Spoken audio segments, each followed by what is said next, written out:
أعوذ بالله من الشيطان الرجيم زين للذين كفروا الحياة الدنيا ويسخرون من الذين آمنوا خوشنما کر دی گئی ہے دنیاوی زندگی ان لوگوں کی نظر میں جو کافر ہیں، اور وہ ان لوگوں سے مذاق کرتے ہیں جو ایمان لے آئے ہیں۔ والذین اتقوا فوقهم یوم القیامہ، حالانکہ جو لوگ ڈرتے رہتے ہیں وہ ان سے کہیں اوپر ہوں گے قیامت کے دن۔ واللہ یرزق من یشاء بغیر حساب، اور اللہ جسے چاہتا ہے بے شمار رزق دیتا رہتا ہے۔ کان الناس امۃ واحدہ، لوگ ایک ہی امت تھے، یعنی عقیدہ توحید میں۔ فبعث اللہ النبیین مبشرین ومنذرین، پھر اللہ نے انبیاء بھیجے خوشخبری دینے والے اور ڈرانے والے۔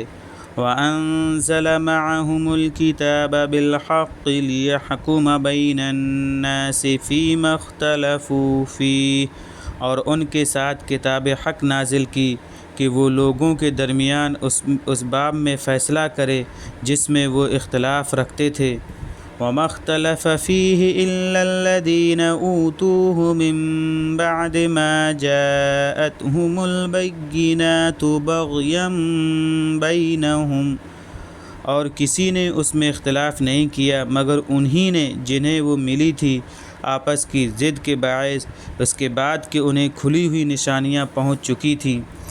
فَهَدَى اللَّهُ الَّذِينَ آمَنُوا لِمَا اخْتَلَفُوا فِيهِ مِنَ الْحَقِّ بِإِذْنِهِ، پھر اللہ نے اپنے فضل سے انہیں جو ایمان والے تھے وہ امر حق بتا دیا جس کے بارے میں وہ اختلاف کر رہے تھے۔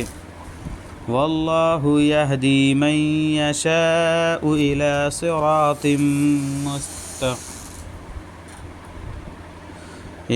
صِرَاطٍ مُّسْتَقِيمٍ، اور اللہ جسے چاہتا ہے راہ راست بتا دیتا ہے۔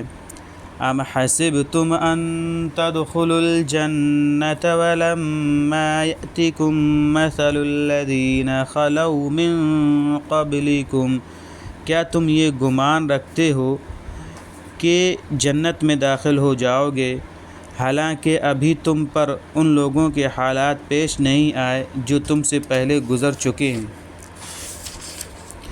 مستهم البأساء والضراء وزلزلوا حتى يقول الرسول والذين آمنوا معه متى نصر الله، انہیں تنگی اور سختی پیش آئی اور انہیں ہلا ڈالا گیا، یہاں تک کہ پیغمبر اور جو لوگ ان کے ہمراہ ایمان لائے تھے بول اٹھے کہ اللہ کی مدد آخر کب آئے گی۔ الا ان نصر اللہ قریب، سن رکھو اللہ کی مدد یقیناً قریب ہی ہے۔ یسألونک ماذا ينفقون، آپ سے پوچھتے ہیں کیا خرچ کریں۔ قل ما انفقتم من خیر فللوالدین والاقربین والیتامی والمساکین وابن السبیل، آپ کہہ دیجئے کہ جو کچھ تمہیں مال سے خرچ کرنا ہے سو وہ حق ہے والدین کا اور عزیزوں کا اور یتیموں کا اور مسکینوں کا اور مسافروں کا۔ وما تفعلوا من خیر فإن اللہ بہ علیم، اور جو بھی نیکی کرو گے اللہ کو اس کا پورا علم رہتا ہے۔